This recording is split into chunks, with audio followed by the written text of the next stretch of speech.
Thomas Robert Malthus has probably been the most influential thinker on population thought in the last 200 years, on the way that we think about population growth.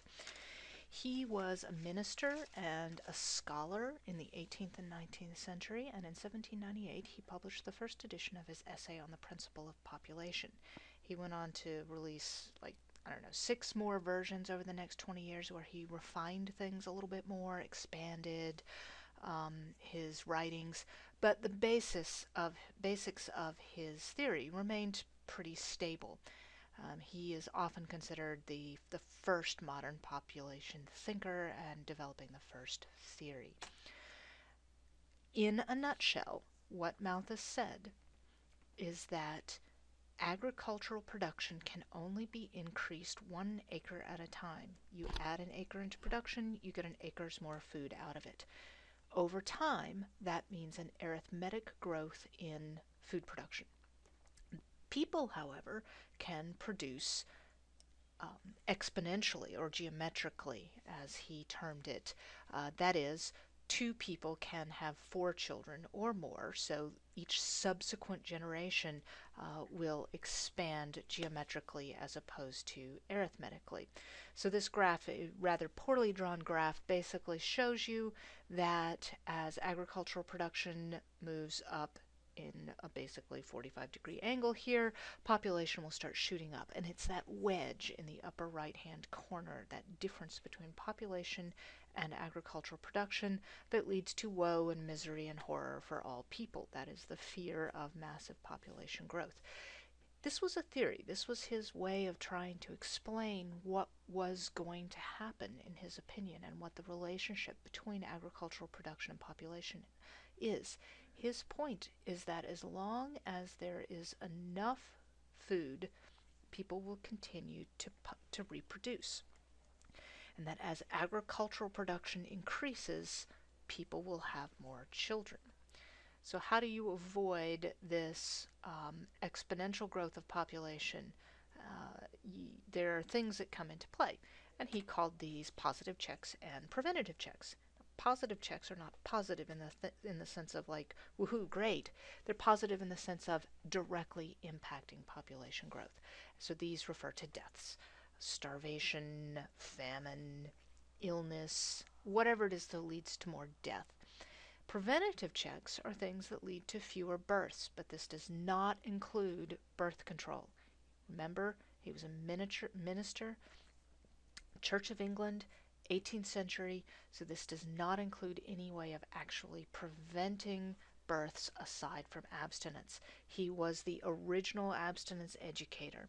What he said is that preventative checks include marrying late, or not marrying at all if you can't afford to have a family, and practicing abstinence within marriage as necessary to prevent having more children than your family can feed. The idea was that we would overall reduce population growth if people were having fewer births, but he was pretty pessimistic and generally thought that population would grow, and then as a result people would starve, and then population would stop growing, perhaps fluctuate a little until agricultural production caught up, and then people would start having more babies again. Very pessimistic thinker. And he influenced many, many 20th century and 21st century population thinkers. This is just because I like making cartoons. A lot of people look at Malthus very, very harshly and say he was this guy that was, he thought people should die rather than continue to expand their population growth. And that's not really it. He was a political economist, which is kind of an old-fashioned word for a sociologist, really.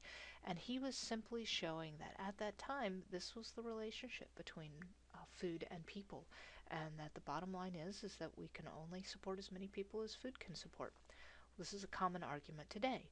Among modern thinkers, we have Malthusians, true Malthusians. These adhere very closely to Malthus's original ideas, and you don't have very many folks like this because in this day and age, we accept birth control as an acceptable way to reduce fertility, and the goal is to try to reduce the positive checks, the death. So among neo-Malthusians, they support birth control, and they try not to sound quite so harsh and quite quite so mean in their predictions of the future. Malthus developed his theory of his principles of population because he was very much against the new British system of trying to provide some form of base level subsistence for people who were starving. Essentially, the poor laws of England in the 18th century. And he said it's not going to help. All that means is that the poor will have more babies and starve later rather than starve now. So just let them starve now and be done with it. That was his kind of approach. Neo-Malthusians try a little harder not to quite sound like that. His thoughts are the basis of our current and our 20th century concern about population growth. Um, Valid thoughts about population outstripping agricultural production. He did live during the Industrial Revolution. He did see that there would be technological changes that could increase food production. I think he did not have any clue that our technological changes would be so significant. And he also was living in a time and place in which the idea of using any form of birth control was pretty anathema to him from a religious standpoint, but also the technology, it just really wasn't quite there. I mean, abstinence really was the most effective form of birth control. There really wasn't a whole lot more going on. So you have to think about him in terms of his time and place.